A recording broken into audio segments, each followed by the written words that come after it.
안녕하세요. 저는 악질적인 며느리를 만나 난생 처음 누군가를 향해 강한 원망을 품어본 시엄마 되는 입장입니다. 과거와 달리 요즘 같은 세상엔 어른에게 손에 입고 사는 젊은이들이 줄어들고 있는 추세가 아닙니까? 당연히 부당한 대우를 받을 경우에 젊은이들이 으쌰으쌰 들고 일어날 용기가 있다는 건 손뼉 쳐주고 싶은 부분이에요. 그런 용기 있는 젊은이들 덕분에 사회가 계속 발전하고 자유로워진 거라고 생각합니다. 하지만 때와 장소를 모르거니와 늙은이라면 무조건 틀렸다고 생각해 태클을 거는 젊은이들은 요즘 사회 분위기를 잘못 읽은 게 아닌가 싶어요. 제가 곧 나이 70을 바라보게 된 늙은이긴 해도 최대한 젊은이들 생각을 이해해 주려고 했고 간섭하지 않으려고 노력했는데 아무리 젊은이들이라 해도 사람 자체가 진작에 망가진 꼴이라면 제가 아무리 애써봤자 무용지물이더군요. 그럴수록 서로의 관계가 안 좋은 쪽으로 흘러갈 수밖에 없다는 걸 알았습니다. 반평생 이상을 살았음에도 나름대로 큰 고비 없이 살아왔는데 처음으로 제 심장이 나락으로 떨어지는 일을 겪었습니다.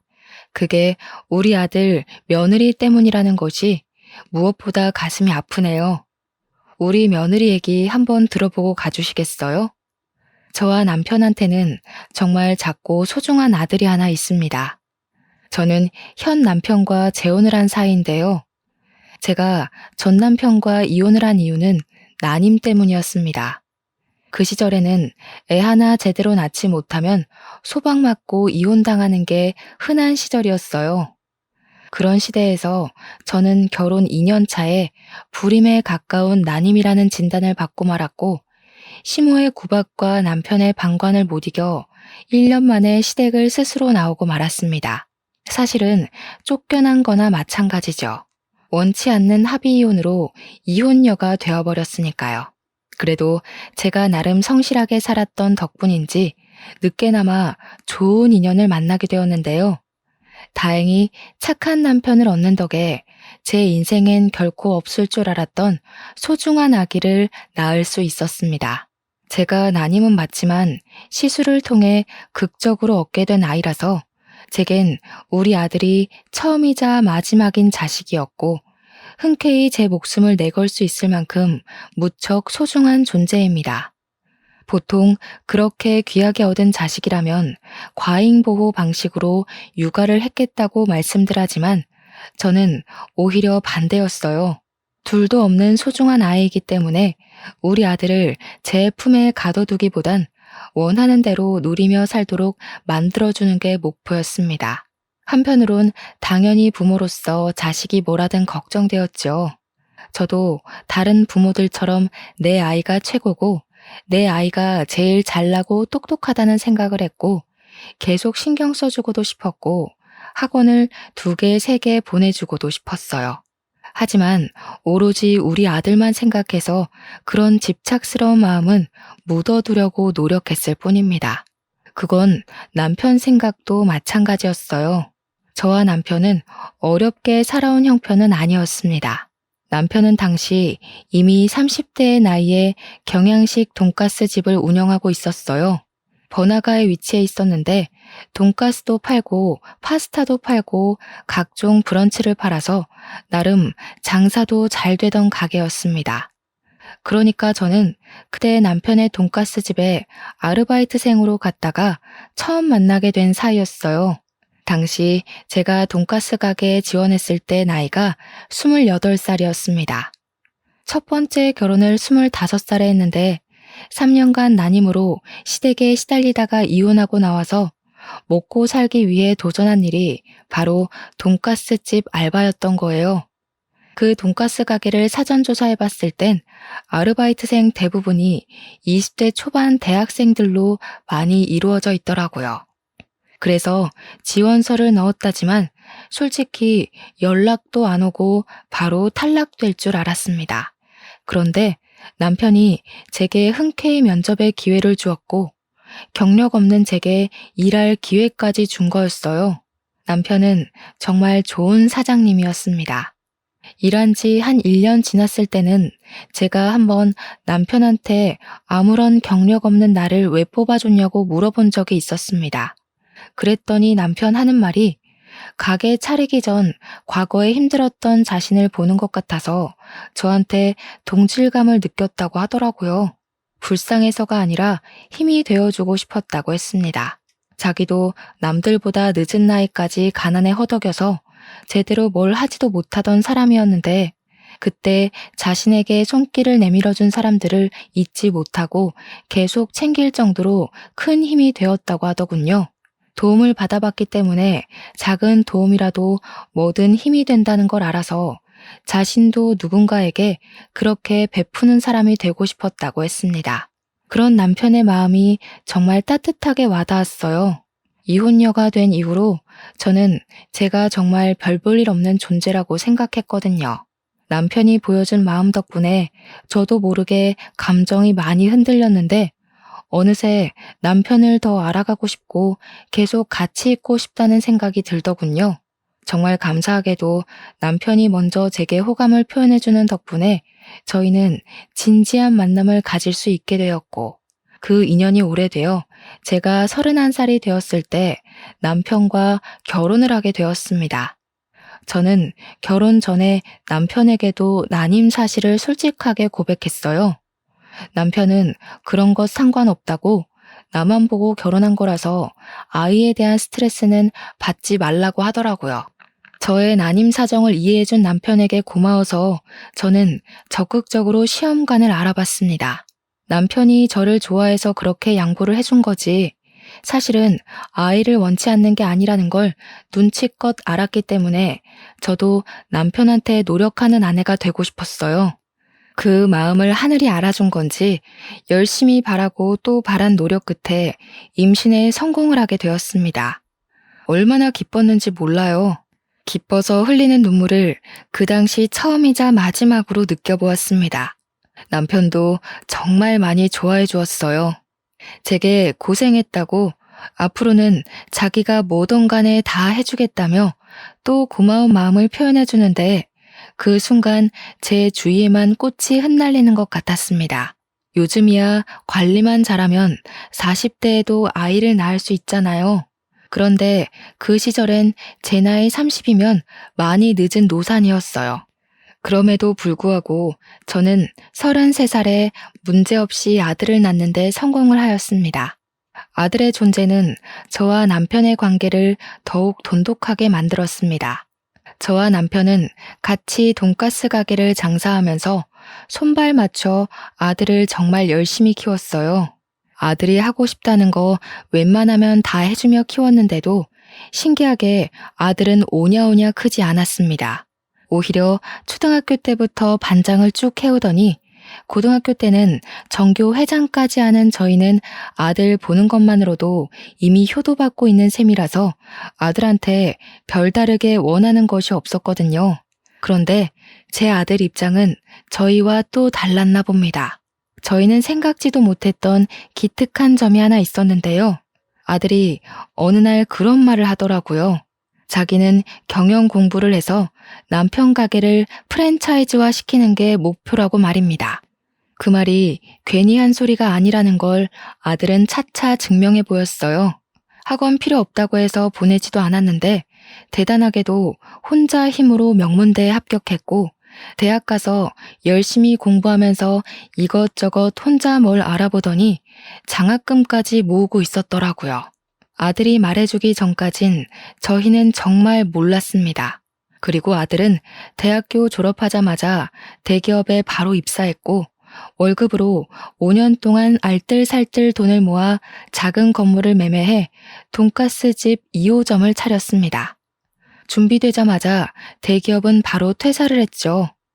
모든 걸 스스로의 힘으로 다 끝내놓고 저희에게 알려준 아들의 고백에 대견함을 느꼈지만 한편으로는 걱정도 되었습니다. 사실 저는 아들이 좀 더 안정적인 직업을 가졌으면 했거든요. 자영업은 수입이 불규칙적이잖아요. 대기업까지 붙을 능력을 갖고 있는 아들이 굳이 어려운 길을 가려고 해서 마음이 좀 불편했습니다. 그래서 아들을 설득할까 싶었지만 아들이 어릴 때부터 워낙 자기 아빠의 가게를 좋아하기도 했고 항상 입버릇처럼 프랜차이즈화 시키고 싶었던 목표를 가지고 있었단 걸 아니까 끝내 아들의 아까운 재능이 무산되는 걸 막지는 못했습니다. 남편도 저더러 아들 하는 일에 괜히 끼어들 생각하지 말고 잠자코 지켜만 보라면서 멀리서 응원해주는 게 부모 할 일이라고 하더라고요. 남편은 아들이 원하는 목표를 위해 혼자 고군분투하여 출발 지점까지 왔다는 것만으로도 너무 기특해 죽겠대요. 생각해보니 맞는 것 같더라고요. 부모한테 미천을 도움받지도 않고 혼자서 2호점을 차린 거잖아요. 역시나 제 걱정이 무색하게 아들은 음식 장사에 엄청난 소질이 있었습니다. 손님 다루는 태도도 능숙했고 무엇보다 메뉴를 개발해서 남편과 의논하는 솜씨가 참 놀라운 리더십이라고 봤습니다. 괜히 학창 시절에 반장 회장을 한 아이가 아니더라고요. 제가 봐도 제 아들이 너무 멋있어 보였어요. 팔불출엄이라서 그런 거라고 생각하실 수 있지만 적어도 제 눈에는 1분 1초도 허투루 살지 않은 아들이 놀랍기만 했어요.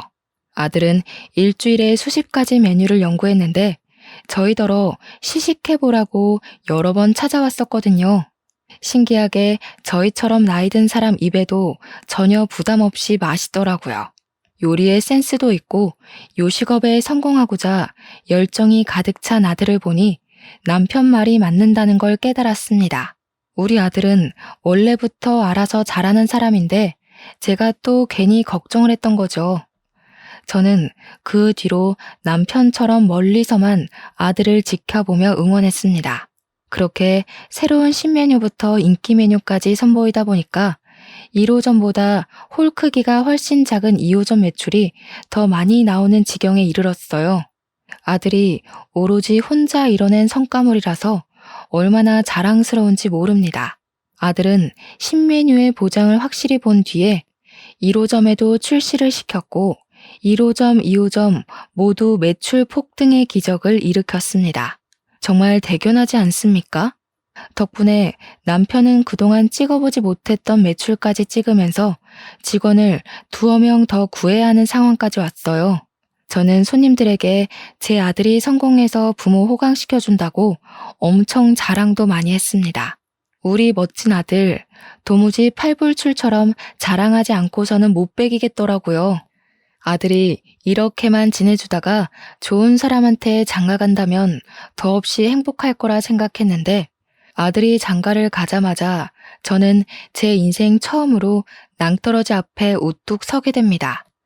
한 번도 속 썩인 적 없는 똘똘한 우리 아들한테서 정말 상상도 못할 큰 스트레스를 받은 적이 있었는데요.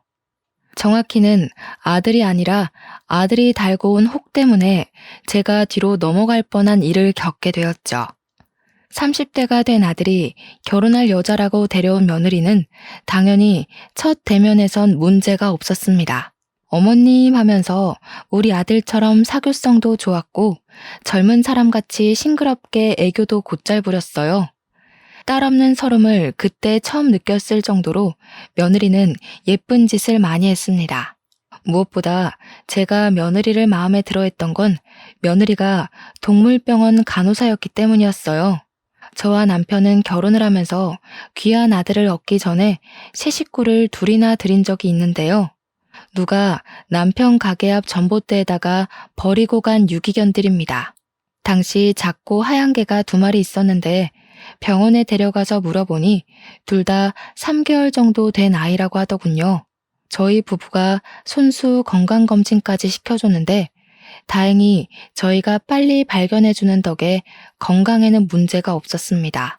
문제는 그 강아지들을 버리고 간 주인이었어요. 치료나 검사는 마쳤지만 이 강아지들을 다시 전봇대 앞에 데려다 놓을 수가 없겠더라고요. 주인 전화번호가 있는 것도 아니었고요.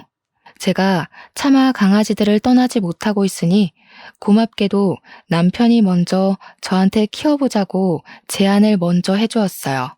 강아지들을 저희가 키우기로 한 이유는 저 때문이기도 하지만 제가 그날 남편에게 가게에서 프로포즈를 받은 날이기도 했거든요. 같이 마감하고 집에 가려던 차에 개들을 발견했기 때문에 뭔가 특별한 날에 주어진 선물 같은 존재라고 느꼈습니다. 그때만 해도 제가 난임이라서 애를 못 낳을 줄 알았거든요. 그래서 강아지들을 우리 자식들로 생각하며 키우기로 한 거였어요. 그런데 그 후로 기적처럼 아들이 태어났고 아들도 강아지들이랑 남매처럼 정말 잘 지냈습니다. 나이가 들어 무지개 다리를 건넌 개들이 낳은 새끼가 있었는데 며느리가 들어왔을 때는 그때 그 새끼들이 성견이 되어 있던 상태였어요. 며느리가 동물병원 간호사라니까 괜히 우리 강아지와 잘 맞을 것 같고 좋은 식구가 되어줄 것 같다는 생각이 들더라고요. 아들이 여자 보는 눈까지 좋아서 이렇게 동물의 진심인 며느리까지 들어왔구나 싶었습니다. 모든 세상이 제 편에 서서 저를 응원해준다고 생각했어요. 지금 돌아보면 참 일차원적인 마음이었던 거죠. 너무 안일했어요.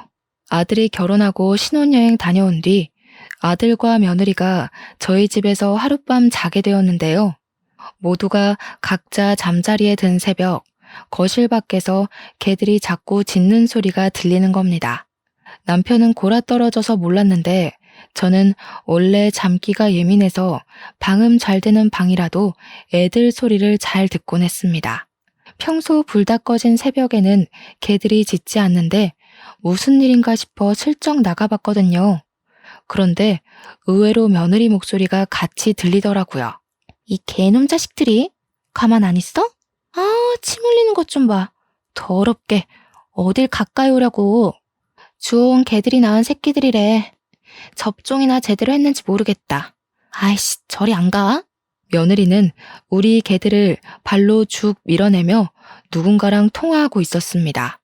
결혼 인사 왔을 때만 해도 우리 개들을 사랑스러운 눈으로 봐주던 며느리가 저희 애들을 개만도 못한 취급하는 걸 보고 충격 먹었어요.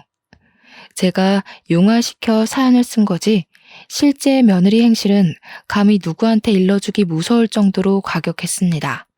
그날 본 며느리는 제가 알던 며느리와 완전히 다른 분위기였어요. 너무 놀라서 오히려 제가 오해한 게 아닌가 생각하려고 애썼습니다. 그래서 아무한테도 말하지 않고 저만 수시로 고민하면서 밤을 새웠어요. 다음날 아침 돼서 다시 보게 된 며느리는 제가 알던 며느리처럼 개들한테 상냥한 간호사더라고요. 그만 신혼집으로 돌아간다고 나서면서도 개들이랑 헤어지는 걸 아쉬워하며 떠났습니다. 그 이후로 이틀이 지났는데도 마음 한구석에 찝찝한 마음이 사라지지 않더라고요. 제가 한번 신경이 쓰이면 그 부분이 해결될 때까지 고심을 길게 하는 편이라서 결국엔 제가 직접 아들 가게에 방문을 했다가 아들한테 슬쩍 물어본 적이 있었어요. 새아기에 대해서 궁금한 게 있어 찾아왔다. 네가 분명 새아기 만날 때 우리 집에 개 키운다고 얘기를 했다 했지? 그때 정말 강아지 좋아한다고 말을 했었니?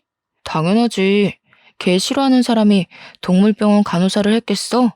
개나 고양이 가리지 않고 환장하는 애야. 근데 갑자기 왜 그런 걸 물어? 정말 그것 때문에 여기까지 찾아온 거야? 아, 그러니? 아니다. 내가 아무래도 착각했나 봐. 유라한테는 내가 이런 거 물었다는 거 말하지 마. 괜히 오해 생길라. 그때만 해도 저는 제가 역시 착각한 거라고 생각했습니다. 그날 집에서 본 며느리의 괴팍한 얼굴을 잠결에 잘못 보고 잘못 들은 거라고 봤어요. 하긴 동물을 싫어하는데 어떻게 동물병원 간호사를 하겠습니까? 그날은 며느리에게 제가 모르는 사정이 있어서 그랬을 거라고 이해하고 넘겼습니다. 그런데 말입니다. 또 한 번 며느리의 실체가 의심스러운 정황을 저만 목격하게 된 적이 있었는데요. 제가 남편이랑 같이 출근했다가 근무하던 중간에 집에 볼 일이 있어서 혼자 집에 잠깐 돌아간 적이 있었거든요. 근데 신발장에 모르는 신발이 널브러져 있더라고요. 마치 어린아이가 마구잡이로 벗어놓은 것처럼 구부러져 있듯 놓여 있었습니다. 우리 아들 신발이라기엔 작은 것 보니 며느리의 것 같았어요. 며느리한테 도어록 번호를 알려준 적이 없는데 아마 아들이 알려줬나 봅니다. 그럼 연락이나 줄 것이지 연락도 없이 집에 무슨 일로 온 건가 싶더라고요. 신발도 가지런하게 두지 못하고 연락도 없이 함부로 시댁을 찾아오고 여기서 저는 며느리에게 조심성이 좀 부족하구나라는 걸 느꼈습니다. 그리고 우리 개들은 웬만해선 집안에서 잘 짖지를 않는데 그날은 현관문 열자마자 3마리의 왈왈거리는 소리가 귀를 때리더라고요. 희한하게 며느리만 있으면 개들이 그렇게 짖어요. 이건 남편이랑 아들은 모르고 저만 눈치챘던 부분인데 알 때마다 기분도 별로입니다. 그리고 애들 소리에 뒤이어 함께 들리는 며느리의 고성은 또 한 번 며느리의 실체를 의심하게 만들었어요. 야, 이 새끼들이. 냄새나 죽겠네. 저리 안 꺼져? 확 갖다 버린다. 내가 너희처럼 시끄러운 애들 한두 번 보는 줄 아니? 다시는 못 짖게 만들어버릴 수도 있어. 그때만 생각하면 제가 아직도 온몸에 털이 바짝 서요. 며느리는 우리 개들에게 쌍욕을 섞어가면서 하찮은 짐승 취급을 하고 있었는데요. 또 우리 애들을 함부로 건드리기라도 했는지 애들이 깨갱거리는 소리도 나더라고요. 그 순간 심장이 벌렁거릴 정도로 너무 놀라서 다리가 후들거렸습니다. 며느리의 계속되는 욕지거리에 저는 얼른 신발을 벗고 안으로 들어갔어요. 주방에서 들리는 소리였고 가까이 가보니까 며느리가 냉장고를 뒤지면서 개들과 씨름 중이더군요. 어머나, 이게 뭔 난리야? 새아가, 너 거기서 뭐 하는 거니? 왜 연락도 없이 들어와서 남의 집 냉장고를 뒤지고 있어? 개소리 때문에 얼마나 시끄러웠는지 며느리는 제가 온 줄도 몰랐나 봅니다. 제 목소리에 돌아보더니 끽 소리를 지르며 눈을 동그랗게 뜨더라고요. 그러면서 금세 제가 알던 상냥한 며느리 얼굴로 돌변했습니다. 아, 어머님 언제 오셨어요? 남편 말로는 자기 좋아하는 반찬을 어머님이 만들어놨다고 나중에 가져가라고 하셨다던데. 제가 몸이 안 좋아서 오늘 반찬했거든요. 일찍 집에 가는 김에 그 반찬 챙겨가려고요. 그럼 그렇다고 연락이라도 했어야지. 사람도 없는 집에 들어와서 도둑고양이처럼 왜 그러고 있어? 게다가 너 아까 우리 애들한테 욕했어? 저는 어머님 아버님 출근하셔서 방해될까봐 연락 못 드린 건데 강아지 일은 오해세요. 개들이 자꾸 저를 물려고 하길래 놀라서 그만 말이 강하게 튀어나왔나 봐요. 놀랐다고 우리 개들을 내다 버린 애 만에 그런 소리를 한 거야? 너는 동물병원 간호사라면서 개들 다루는 법도 모르니? 너희 동물병원에서는 애들이 말 안 들으면 막 그렇게 욕해? 유기할 거라고 겁박 주고? 말하다 보니 이전에 봤던 며느리의 모습까지 겹쳐 떠올라서 저도 모르게 며느리를 몰아붙였더라고요. 단지 그동안 며느리에게 경고하고 싶었던 말을 다 해버렸던 거였어요. 그런데 제게 은근히 대꾸 잘하던 며느리가 점차 변명거리가 없는지 갑자기 눈물을 보이는 거 아니겠어요? 이러면 제가 못된 시모가 된 입장으로 보이니 저야말로 좀 당황스러웠습니다. 그래도 제가 어머님 아들 배우자이고 며느리고 같은 식구인데 어떻게 걔보다 저를 못난 취급하세요? 너무해요, 어머님. 요즘 세상에서 어머님처럼 그렇게 며느리 갈굼하시면 꼰대 소리 들어요. 요즘은 인권이 워낙 중요한 시대라서 아랫사람이라도 조심히 대하셔야 된다고요. 훌쩍이던 며느리는 그대로 집을 뛰쳐나가 버렸습니다. 며느리가 서러운 마음에 그랬다는 건 알겠는데 발언 내용이 너무 기가 차서 한동안 자리를 뜨지 못하겠더라고요. 며느리가 울기까지 했으니 저는 당연히 그 일이 아들 귀에 들어갔을 거라고 생각했습니다. 아니나 다를까 아들이 퇴근 시간쯤에 우리 가게로 찾아왔어요. 역시 오자마자 며느리 얘기를 하는데 며느리는 제가 생각했던 것보다 더 우습게 상황을 설명해 놓았더군요.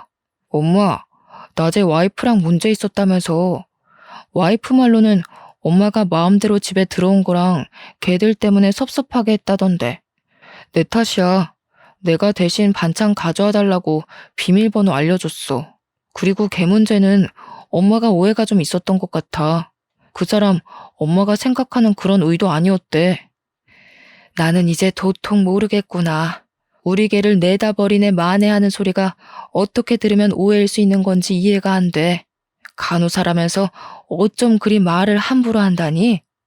나도 새아기 이해해 보려고 많이 노력했다. 그런데 내 눈에는 새아가가 우리 애들 잡아먹을 것처럼 화내는 걸로 보이는데 어떡해. 오해야. 그 사람 내가 제일 잘 알잖아. 엄마랑 다투고 와서도 많이 반성하고 울었어. 강아지 문제는 내가 좀 더 대화를 해볼게. 아직 와이프가 서툴러서 그래. 엄마가 먼저 좀 봐주라.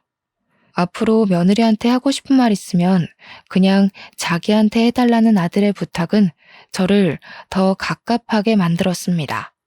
아들은 제 이야기를 귀 기울여 들어주었지만 내뱉는 답변은 계속 서로 오해를 했던 것 같다고만 했어요. 처음으로 아들과 대화하면서 벽을 느꼈던 순간입니다. 서운했으나 이해도 되었어요. 며느리의 그런 모습을 본 건 저밖에 없었거든요. 그러니 남편이랑 아들이 저를 위로해 주더라도 딱히 믿어주는 눈치는 아닐 수밖에요. 말했다시피 며느리는 제가 그런 모습을 목격하기 전만 해도 선녀처럼 여린 여자였으니까요. 그러나 꼬리가 길면 밟힌다고 며느리의 실체를 남편과 아들이 제대로 알게 된 일이 끝내 발생하고 말았는데요. 저희 개들이 감기에 걸렸을 때였어요. 폐렴 검사를 해봐야 될 것 같아서 아들 제안으로 며느리 병원에 맡긴 적이 있었습니다. 솔직히 저는 며느리 병원에 맡기는 것이 탐탁치 않았지만 아들이 직접 개들을 데려간 거라 어쩔 수가 없었어요. 아들은 며느리한테 개를 맡기고 바로 출근을 했고 며느리가 퇴근할 때 아들이 태우러 가서 같이 우리 집에 넣어주기로 약속이 되었습니다. 며느리 혼자만 저희 애들을 본다고 했다면 제가 끝까지 만류를 했겠지만 며느리 병원에는 보는 눈이 많기도 했고 또 아들이 일을 마치면 같이 개들이랑 있을 거잖아요. 그래서 못 믿어온 마음을 애써 숨기고 보내준 겁니다. 그런데 며느리는 제가 예상했던 것보다 훨씬 교활하고 개념이 없는 사람이더라고요. 요즘 젊은 사람들이 다 며느리 같은 건 아닐 텐데도 며느리 하나가 너무 센 존재였다 보니 젊은 애들 전부가 며느리처럼 이기적이고 악랄해 보이는 거 있죠? 개들이 도착해도 벌써 했을 시간인데 연락 주기로 한 아들은 계속 깜깜무소식이었는데요. 결혼하고 나서부터는 아들한테 괜히 부담되고 싶지 않아서 제가 먼저 전화를 잘 안 했거든요. 그런데 그날은 약속 시간에 너무 늦길래 오래간만에 아들한테 먼저 전화를 걸어보았습니다. 받자마자 아들 목소리가 안 좋다는 것이 바로 짐작되더라고요. 걱정이 되어서 무슨 일 있냐고 물어봤는데 뒤이어 아들이 하는 말은 저를 기절초풍하게 만들었습니다. 어떡해 엄마, 유라가 애들을 잃어버렸대. 지금 최대한 주위 둘러보고 있어. 추운데 괜히 나서지 말고 기다려줘. 애들 찾으면 바로 연락할게. 그러니까 당시 상황은 며느리가 퇴근하고 개들을 데리고 나와서 아들 차를 기다리는 동안에 개들이 갑자기 발광을 했고 며느리는 힘에 부쳐서 개들을 놓쳤다는 거였습니다. 3마리의 개들이 순식간에 달아나 버리는 바람에 며느리 혼자서 그걸 감당 못해 결국 모두 잃어버렸다는 내용이었어요. 그 얘기를 듣고 얼마나 놀랐는지 모릅니다. 남들한텐 그냥 강아지일지 몰라도 제게는 단순한 반려견 수준을 뛰어넘는 가족이에요. 듣는데 내 애가 실종되었다는 말을 듣는 것처럼 가슴이 벌렁거렸다는 겁니다. 남편도 놀란 건 마찬가지였습니다. 저랑 남편은 오지 말라는 아들의 말을 외면하고 전화를 끊자마자 그 근처로 향했습니다. 제가 꼬여서 자꾸 나쁜 방향으로 생각이 드는 건지 모르겠지만 저는 애들이 사라져버린 게 며느리 탓으로 느껴지더라고요. 제 머릿속은 온통 며느리에 대한 분노로 차올랐습니다. 아들이랑 며느리가 있는 곳에 가까워질수록 제 마음은 점차 검게 물들어갔어요. 차에서 내리게 되었을 때는 이미 며느리를 탓하기 위해 마음을 먹어버린 상태였습니다. 그래서 며느리가 보이자마자 쫓아가 며느리의 멱살을 잡고 흔들었어요. 이 천벌 받으련 너 일부러 그랬지. 내 새끼들 못되게 구워 삼더니 일부러 버린 거지? 내가 언젠간 너 사고 낼 줄 알았다. 그래도 그동안은 너를 이해해보려고 해서 눈 감아 줬거늘. 기어이 네가 이런 식으로 나와? 그럼 나도 더 이상 넘어가 줄 필요가 없지. 왜 이러세요, 어머님? 제가 무슨 일부러 했다고 그러세요. 세 마리가 동시에 발악을 하는데 제가 혼자서 무슨 수로 개들을 다 붙잡아 두냐고요. 어머님 저번부터 자꾸 절 이상하게 오해하시는데 계속 이러시면 저 진짜 화낼 수밖에 없어요. 내가 오해를 한 건지 아니면 맞게 본 건지 그건 네 말만 들어선 모를 일이지. 만약 내가 정말 오해를 한 거라면 난 네 앞에서 무릎 꿇고 머리도 조아릴 수 있다. 그러는 넌 나만큼 떳떳하게 네 말에 책임질 수 있니? 왜? 연기한 게 너무 많아서 막상 내가 이렇게까지 나오니까 겁이 나? 저는 재혼을 하고 나서부턴 화라곤 내본 적이 없는 사람입니다. 그건 남편이랑 아들도 아는 사실이에요. 저더러 항상 힘나는 비타민 같은 존재, 잔잔한 안개꽃 같은 존재라고 칭찬을 했었으니까요. 그런 제가 목청 높여서 며느리를 다그치자 남편과 아들이 많이 놀란 듯 했습니다. 황급히 저를 말리며 진정시켰어요. 그 와중에 며느리는 제 엄포에 당황해서 아들 뒤에 숨고 난리를 부리더군요. 억지로 짜낸 눈물을 그렁그렁 매달고서 말입니다. 일단 애들 찾는 게 먼저라는 남편 말에 저는 뒤늦게 정신을 붙들고 주위를 샅샅이 뒤졌습니다. 아이들 이름을 부르며 지나가는 사람 붙잡고 물으며 사방팔방을 돌아다녔어요. 워낙 정신 빠져 있었던지라 저는 제가 울고 있는지도 몰랐습니다. 울면서 뛰어다니니까 나중에는 사람들이 무슨 일 있냐고 알아서 물어봐 주기도 하더군요. 하지만 당장 그날에 아이들을 찾는 건 실패하고 말았습니다. 너무 절망적이었지만 주저앉아만 있는다면 아이들 찾을 기회는 영영 사라질 테니 저는 정신 똑바로 차리고 매일매일 방도를 찾았죠. 제가 가게 일도 못 보고 아이들 찾는 데만 몰두하고 있으니 남편도 제 곁에서 손길을 보태주었고 아들이랑 며느리도 퇴근하면 저를 도와 실종 전단지라도 더 나눴습니다. 반드시 찾을 거라는 일념 하나만 생각하며 움직였는데 제가 무슨 짓까지 했냐면 거리에 주차된 블랙박스랑 주위 건물 CCTV까지 제발 사정하고 부탁해서 확인을 했어요. 도로 CCTV의 경우 경찰에 허가가 있어야 된다고 하길래 그런 것까지 알아볼 정도로 진심을 쏟아부었죠. CCTV를 확인할 때 남편은 제 곁을 지켜줬고 아들이랑 며느리는 출근 때문에 적정 시간만 돕다가 집으로 돌아간 상황이었습니다. 그렇게 확인한 CCTV 자료에서 저는 며느리 실체에 대한 확신을 얻은 셈이었고 남편은 생소한 며느리 모습에 굉장히 충격을 받았어요. 제가 확인했던 블랙박스, CCTV를 다 조합해보면 며느리가 우리 애들을 일부러 버렸다는 걸 쉽게 알 수 있었습니다. 카메라에 며느리 모습이 대거 찍혀 있었는데 며느리가 인도에서 나오더니 주위를 둘러보다가 개들을 도로 쪽으로 풀어버리는 거 아니겠어요?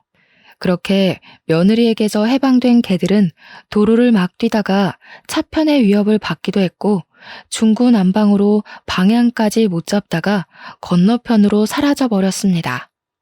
다행히 차들이 신호를 받은 상태여서 2차 사고 위험은 없었어요. 그땐 아들이 며느리에게 당도하기 전이라서 그 사실을 알고 있는 사람은 저와 며느리뿐일 겁니다. 남편도 이제야 며느리의 진짜 얼굴을 알게 되었으니 충격이 클 테죠. 마치 제가 며느리의 실상을 처음 봤던 순간처럼요. 모든 걸 본 저와 남편은 며느리한테 나란히 화가 나서 이거 이대로 두면 안 되겠다는 생각을 했습니다. 우선 저희가 장사 자리를 너무 오래 비웠기 때문에 남편은 장사로 돌아가야 했고 나중에 아들을 따로 불러서 며느리가 일으킨 사건에 대해 논하기로 했습니다. 그리고 저는 아침부터 당장 며느리 동물병원으로 찾아갔습니다. 제가 동물병원에 등장하자 며느리가 좀 놀라더라고요. 그러더니 금세 저를 걱정하는 얼굴로 잠 좀 주무셨냐고 묻는 겁니다. 저는 거기다 대고 바로 귀싸대기를 날렸습니다. 사람들 눈도 신경 쓰지 않고 말입니다. 개만도 못한 년. 네 편 안 들고 개들 편 들어서 섭섭하다고 했니? 어떻게 너를 개보다 못한 취급하냐고 했어? 몰라서 물어? 네가 그런 취급밖에 못 받은 건 애초에 네가 개만도 못한 년이기 때문이야. 주워온 개라고 세균 취급하는 네가 어떻게 동물병원 간호사가 됐는지 모르겠네. 여기 직원들이랑 보호자들은 아니? 네가 지난밤에 우리 애들 유기시켰다는 거?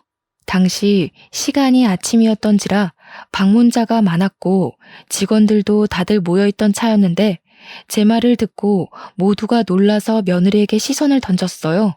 당황한 며느리는 얼굴이 시뻘개져서 저를 어떻게든 끌고 나가려고 했습니다. 저는 그런 며느리를 밀치고 원장이라는 사람을 찾기 위해 이리저리 돌아다녔죠. 그리곤 원장실 한 곳을 들어가 의사 선생님한테 다짜고짜 CCTV를 보여주었습니다. 선생님, 여기 이 아가씨가 안고 있는 강아지 3마리를 어떻게 하는 걸로 보이세요? 놓친 게 아니라 일부러 놓은 걸로 보이지 않나요? 이 강아지들 기억나시죠? 우리 며느리 믿고 여기 병원에서 치료받은 애들인데요. 의사 선생님은 당연히 우리 애들을 알아보았고 그 강아지들이 며느리 시댁되는 집안의 강아지라는 것까지 기억하고 있었습니다. 그리고 의사 선생님도 화면 속의 아가씨가 우리 며느리라는 걸 바로 눈치채더라고요.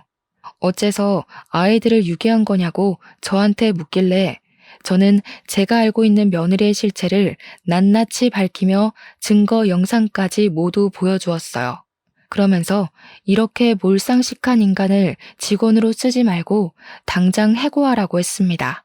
해고 안 하면 이 영상을 동물병원 이름을 달고 인터넷에 올릴 수도 있다고 했더니 자기 개인 병원 명의를 실추시킬 수 없던 수의사가 알겠다고 약속을 해주더군요. 의사 선생님이 시켜서 못 들어오고 있던 며느리는 제가 원장실을 나서자마자 저를 잡아 끌고 탕비실 같은 데로 데려갔습니다.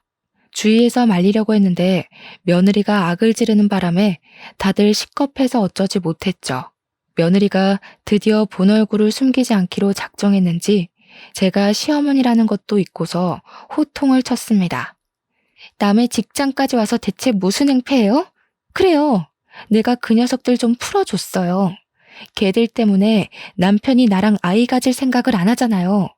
남편이 계속 걔들 노견이라고 살아있을 때 추억 많이 만들어야 된다면서 개소리만 하길래 답답해서 그랬어요. 못된 것. 내 아들이 너 이런 애인 줄 알면 상종도 안 할 거다. 어디서 이런 짐승만도 못한 사람이 우리 집에 들어와서 앞길을 틀어막아. 우리 애들이 너만 보면 짖던 것도 다 이유가 있었던 거야. 네가 보통 애가 아니라는 걸 알고서 그렇게 표현을 해댔던 거였어. 아, 지겨워. 자꾸 내 새끼 우리 자식 하면서 의미 부여하시는데 그래봤자 걔는 걔예요. 그것들은 사람보다 못한 것들 맞는다고요. 저 동물병원 간호사인 거 잊으셨어요? 그런데 의미 넣는 어머님이야말로 정신병 있는 겁니다. 병원 가보세요. 너 말 잘했다. 네가 이렇게 나와주길 바라고 내가 소형 카메라를 산 거야. 고소당할 준비나 하거라.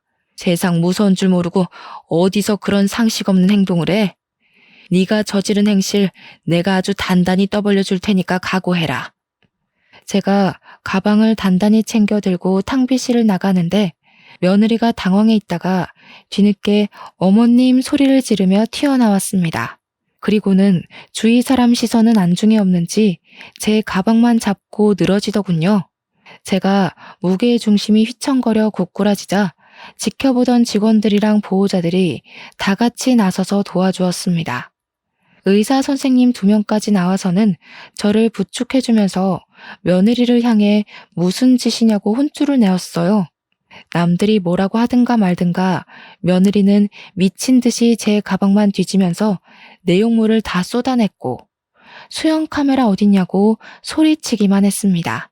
내가 정말 너를 볼 때마다 심장이 두근거린 이유가 다 있었네. 카메라 같은 건 없다. 그런데 이제 그게 무슨 소용이니? 이미 너의 그 추악한 실체를 본 사람들이 이렇게 많아졌어. 여기 모든 사람들의 눈과 기억을 가리지 않는 이상 더는 못 숨긴다. 며느리가 제 말을 듣고 정신을 차렸을 땐 이미 사람들한테 경멸의 시선을 받고 있을 때였습니다. 의사 선생님들은 그 자리에서 며느리에게 해고 통보를 하였고 보호자들은 대놓고 며느리를 욕하면서 며느리 담당으로 된 보호자들은 당장 관리 선생님 바꿔달라고 원성이 많았습니다. 그리고 남편이 아들을 불러서 얘기를 했는지 아들 또한 며느리 실체를 알고 충격을 많이 받았고 집에서 며느리랑 둘이 대판 싸운 걸로 알고 있어요. 결국 이혼을 받아들이지 못하는 며느리를 대상으로 아들은 소송을 시작했고 똑똑한 아들은 며느리의 행실이 담긴 영상들을 정리해서 변호사에게 제출을 했습니다. 개중에는 동물보호법에 위반된 행동도 있어서 며느리에게 내려질 처벌은 위자료 외에 수백만 원의 벌금이 보태어질 예정이라고 하네요. 무슨 난리인지도 모를 판이 벌어지고 난 후 우리 집 개들을 찾을 수 있었는데 다행히도 다른 동물병원에서 보호를 해주고 있었더라고요. 마지막으로 본 날보다 조금 꼬질꼬질해졌지만 정말 무사하고 건강하게 발견돼서 얼마나 다행이었는지 모릅니다. 착실하게도 셋이서 같이 붙어 다녔나 봐요. 병원에서도 처음 발견했을 때 3마리 같이 있었다고 하더라고요. 그 뒤로 며느리가 울고불고 자신을 질책하며 아들을 붙잡았지만 아들은 며느리만 보면 가족 같은 반려견들이 유기되었던 악몽이 떠올라 괴로워했습니다. 그래서 자꾸만 집 앞에 찾아오는 며느리에게 쌍욕까지 하면서 완전 절연을 해버렸어요. 무슨 용기인지 모르겠으나 우리 아들한테 안 통하니까 이해가 저한테까지 매달리기 시작하는 거 있죠. 어머님, 제가 잘못했어요. 어머님이 저보다 개들을 더 예뻐하는 것 같아서 질투나서 그랬던 거예요. 제가 정말 실수했어요. 한 번만 용서해 주세요. 저희 아빠 엄청 보수적이라서 저 이혼당한 거 알면 진짜 큰일 나요. 너는 내가 아주 만만한가 보구나. 들키면 눈 감아주고 빌면 넘어가주고 하니까 나를 아주 쉽게 봤나 본데. 잘못에 대한 대가를 받아야 다신 헛짓거리 안 하지 않겠니? 가서 너희 부모한테 다시 교육받고 똑바로 살거라. 며느리를 그렇게 쫓아보내버렸더니 저희 가정은 기다렸다는 듯 바로 평화가 찾아왔습니다. 그리고 아들은 제게 그동안 믿어주지 않아서 죄송하다고 사과를 했어요. 남편도 저더러 혼자 며느리 실체를 눈감아주고 있느라 버거웠겠다면서 미안하다고 하더군요.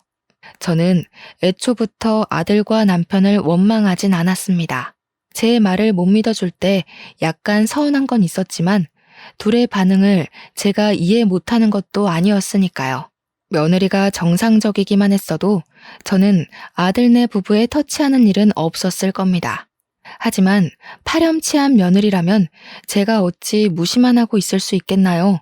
아들이야 워낙 똑똑해서 마냥 당하고만 살 사람은 아닌 걸 알기 때문에 충분히 알아서 잘할 거라고 믿어 의심치 않았지만 우리 강아지들은 아니잖아요. 강아지들은 여전히 가족들의 손길이 필요한 존재란 말입니다. 감히 내 새끼들을 건드렸다면 저는 그런 사람을 가족으로 둘 생각도 옆에 둘 생각도 없는 사람이에요. 반려견을 안 키우는 분들은 가족과 반려견을 동등히 하는 제 마음을 이해하기 어려울 겁니다. 그분들 마음까지 강요해서 위로받을 생각은 없어요. 하지만 다들 동물이라고 함부로 해도 되는 존재로 생각하지 말아주셨으면 해요. 생명의 가치를 제가 감히 지정할 순 없겠지만 세상 모든 사람들도 저와 똑같이 목숨을 평가할 권리는 없는 거잖아요. 나쁜 마음 먹는 사람은 있어도 나쁜 마음 먹는 동물은 없다는 거. 아는 지인한테 들었었는데 감명이 깊었던지라 남겨봅니다. 모두가 존중받고 존중할 수 있는 사회가 되어갔으면 좋겠네요. 제 사연 들어주셔서 감사합니다. 따뜻한 하루 보내세요.